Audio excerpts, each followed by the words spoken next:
4 penuntut sebuah institusi pengajian tinggi di Alur Gajah, Melaka didakwa di Mahkamah Majistret Aikro kerana memiliki dadah jenis kanabis setahun lalu.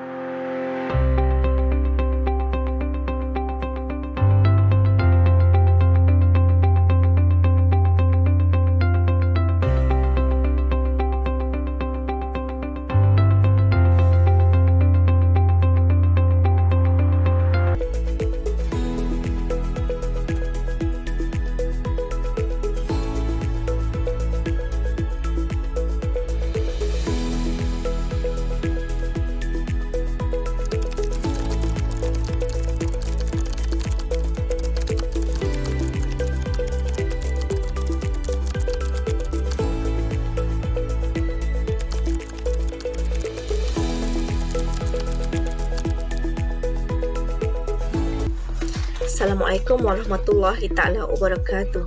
Saya Nuraida binti Zulkarnain 283509 daripada kumpulan 4 yang terdiri daripada 9 orang. Okey. Kami akan menyelesaikan tugasan kedua mengenai kertas kerja program webinar yang bertajuk Program Bual Bicara Menangani Pengaruh Dadah di Kalangan Pelajar Universiti. Okey, tujuan kertas kerja ini dihasilkan adalah untuk memohon kebenaran daripada Pusat Pendidikan PCUN bagi pelaksanaan suatu projek khidmat masyarakat sebagai memenuhi keperluan khusus WKMB 1021 Pembangunan Masyarakat 2. Okey, peserta terdiri daripada pelajar khusus WKMB 1021 sendiri yang terdiri daripada seramai 50 orang. Kesemua mereka adalah pelajar tahun akhir daripada program Ijazah Sarjana Muda yang mengikuti khusus ini sebagai teras program. Sesi ini juga terbuka kepada peserta luar melalui siaran Facebook dan juga aplikasi Webex. Pihak Persatuan Pelajar, terutamanya Pemedia dan SCP, turut bersedia membantu dari segi promosi dan juga sokongan teknikal untuk menyediakan akaun Facebook dan juga akaun Webex. Okey, program yang dirancang ini untuk memberi tujuan kesedaran kepada masyarakat tentang bahayanya dadah di samping kesan kepada individu dan juga negara. Di samping itu juga, kami ingatkan kepada semua lapisan masyarakat agar menghindari dadah yang sememangnya akan memberi kesan yang negatif kepada aspek ekonomi, politik dan akhirnya impak kesan negatif terpaksa ditanggung oleh negara atas penyalahgunaan dadah tersebut. Okey, dalam program ini juga kami akan mengetengahkan cara-cara atau usaha bagi membendung ancaman penyalahgunaan dadah daripada berleluasa. Okey, tujuan program ini diadakan adalah untuk menyedarkan masyarakat mengenai bahayanya penyalahgunaan najis dadah serta bahan seumpamanya melalui penglibatan masyarakat dalam program latihan dan juga pendidikan pencegahan dadah. Di samping itu, dapat memahami undang-undang berkaitan kesalahan penyalahgunaan dadah di samping hukuman yang dikenakan kepada pesalah yang disabitkan hukuman. Okey, kita juga dapat memahami kesan daripada penyalahgunaan dadah ini kepada individu, masyarakat dan juga negara. Di samping itu, dapat mendidik peserta menghayati amalan hidup yang sihat tanpa dadah dan terhindar daripada lain-lain perlakuan yang negatif. Okey, program ini juga dapat membina ketahanan diri dan disiplin dalam usaha untuk meningkatkan semangat dan keyakinan diri melalui sikap yang positif. Yang terakhir, kita berharap agar program ini dapat memberi latihan dan kemahiran untuk melengkapkan diri bagi membolehkan mereka menghadapi cabaran hidup yang lebih jelas, yakin dan bersedia tanpa dadah dalam diri mereka. Sekian, terima kasih. Ia menangani isu dadah di kalangan para pelajar universiti khususnya. Kita menyediakan 3 matlamat, iaitu matlamat umum, matlamat teknikal dan matlamat pelaksanaan. Matlamat umum adalah memberi kesedaran kepada pelajar tentang betapa bahayanya kesan-kesan buruk yang akan terjadi jika mereka terjebak dengan dadah, dan memberi penekanan kepada pelajar tentang pengaruh-pengaruh daripada rakan-rakan yang telah pun terpengaruh dengan dadah, supaya mereka sentiasa berjaga-jaga dan memilih kawan.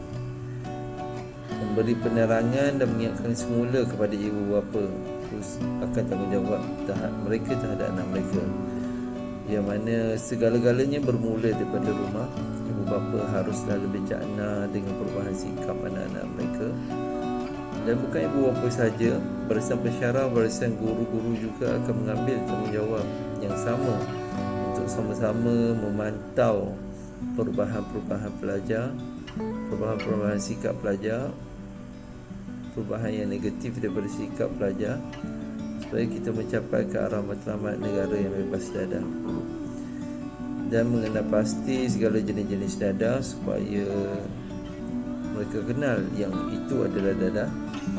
Mengenal pasti sifat seseorang yang dalam khayal dengan dadah, dan mencipta satu suasana, satu crowd yang benci dadah dan memerangi dadah di sana.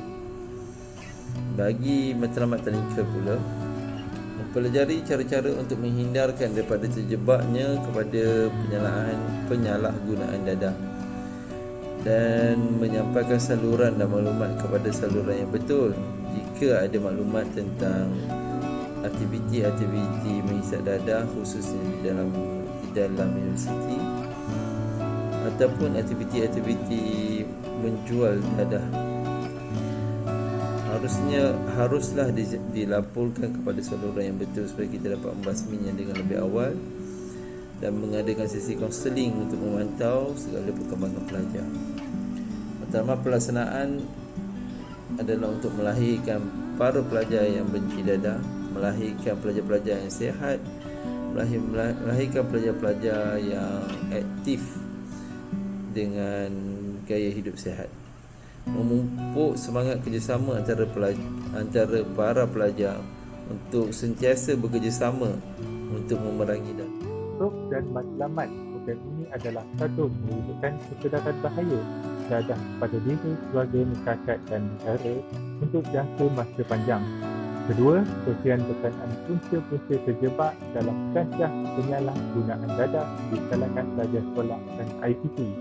Ketiga, membantah penyalahgunaan dadah di kalangan pelajar dan hukumannya. Seterusnya, menghebahkan kewujudan organisasi yang bertanggungjawab dalam membimbing, menasihati serta kesedaran pada mangsa yang terjebak. Kelima, mengadakan sesi soal jawab bersama pelajar berkenaan penyalahgunaan dadah.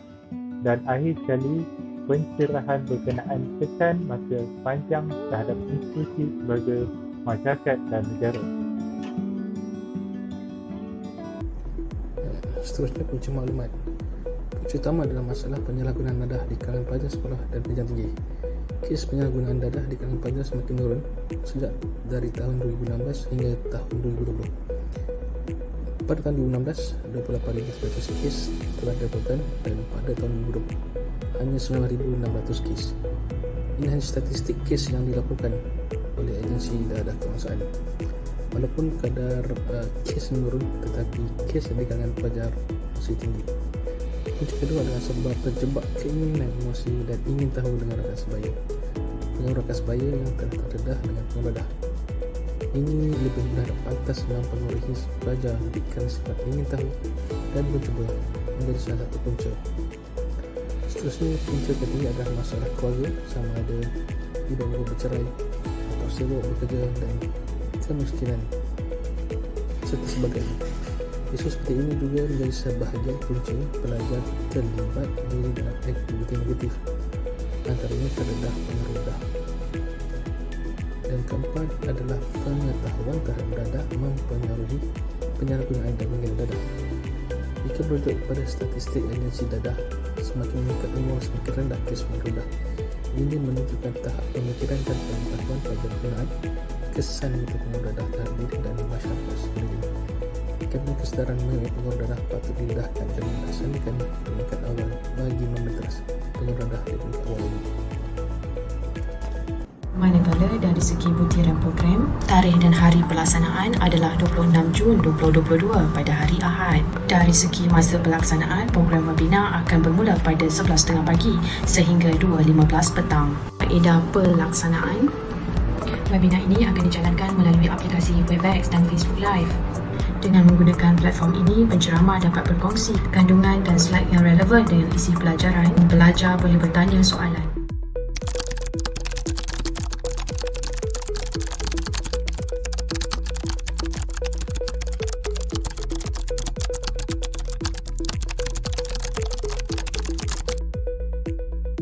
Justifikasi pemilihan aplikasi atas talian yang digunakan. Pemilihan aplikasi atas talian untuk webinar ini adalah berdasarkan dari aplikasi Facebook Live. Ia dipilih kerana Facebook Live dapat tarik lebih banyak pengguna dan lebih daripada video biasa atau posting biasa. Penceramah boleh berinteraksi terus dengan penonton dalam sistem ini. Penceramah boleh menarik perhatian penonton. Tambahan pula, interaksi dua hala membolehkan penonton dan penceramah bertukar idea.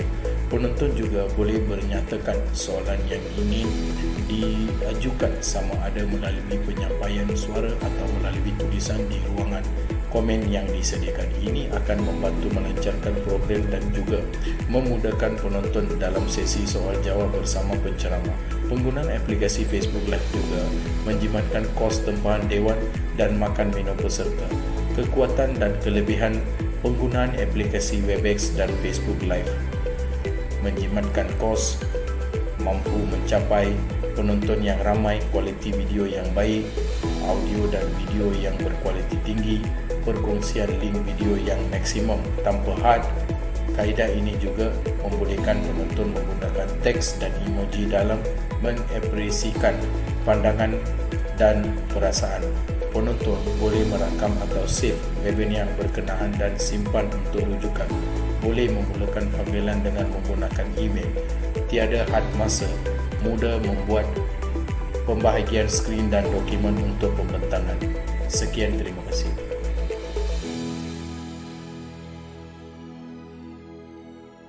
Penceramah jemputan khas kami ialah Puan Siti Mariam Mursidan. Puan Siti Mariam Mursidan merupakan pengarah bahagian rawatan dan pemulihan AADK. Beliau acap kali dijemput dalam majlis-majlis berkaitan dadah untuk memberikan penerangan atau penjelasan mengenai cara-cara menangani kegiatan dadah, termasuk kempen yang diwawancara di televisyen. Antara rancangan televisyen yang diwawancara dan kemunculan khas oleh beliau adalah Wanita Hari Ini, Ketagihan Peranan Orang Terdekat, Borak Kopitiam Sempena Hari Anti Dadah Kebangsaan dan Ruang Bicara Mobile Recovery Treatment. Seperti mana yang anda boleh lihat, tentatif program adalah pendaftaran peserta bermula pada jam 11.30 pagi sehingga 12.30 hari. Terusnya, pada pukul 12.30 hari sehingga 12.15 tengah hari adalah ucapan kata-kata pengerusi majlis. 12.15 tengah hari pula sehingga 2 petang adalah sesi bual bicara. Terusnya, pukul 2 petang hingga 2.15 petang adalah ulasan dan penutup. Seterusnya, untuk bahagian anggaran pendapatan dan perbelanjaan. Untuk pendapatan, kita orang mendapat dana daripada dua sumber. Sumber yang pertama daripada ahli parlimen kawasan, iaitu sebanyak RM380. Sumber yang kedua daripada UUM Press, RM200. So jumlah untuk pendapatan yang kita orang terima ialah RM580. Untuk perbelanjaan pula, satu orang panel jemputan jumlah RM300, portable microphone 2 unit RM20, cenderamata 1 unit RM100, dokumentasi 1 unit RM10, dan akhir sekali untuk makanan, minuman AJK dan panel jemputan kuantiti sebanyak 10 orang RM150. So jumlah keseluruhan untuk menjayakan program ini ialah RM580.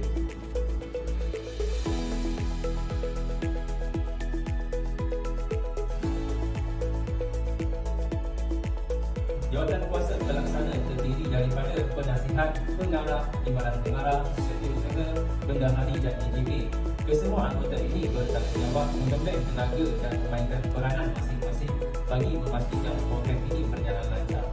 Penasihat bagi program ini adalah Meneja Pesara Merzila Haji Aziz.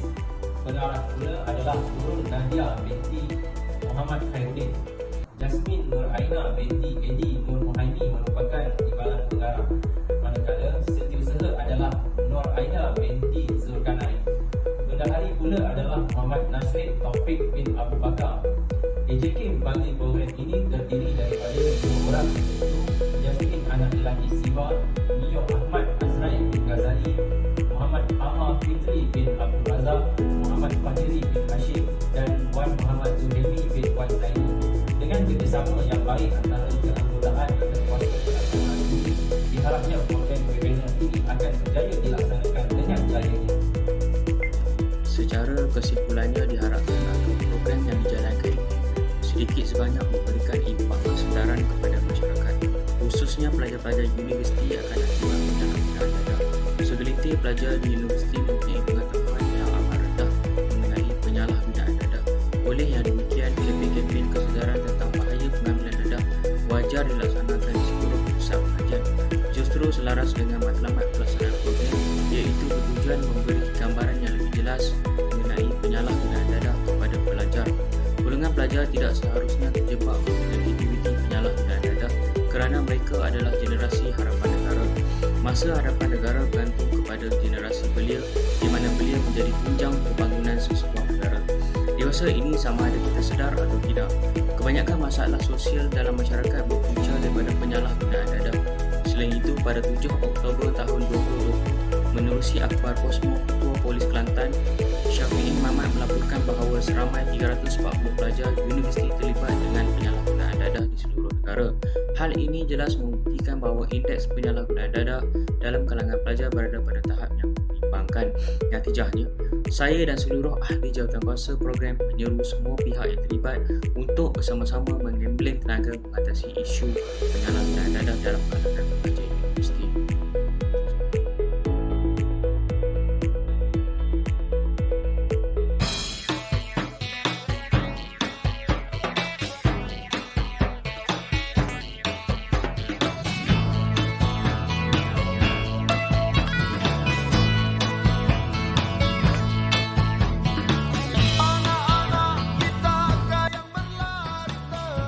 Video Mio tu kan, video kita kan.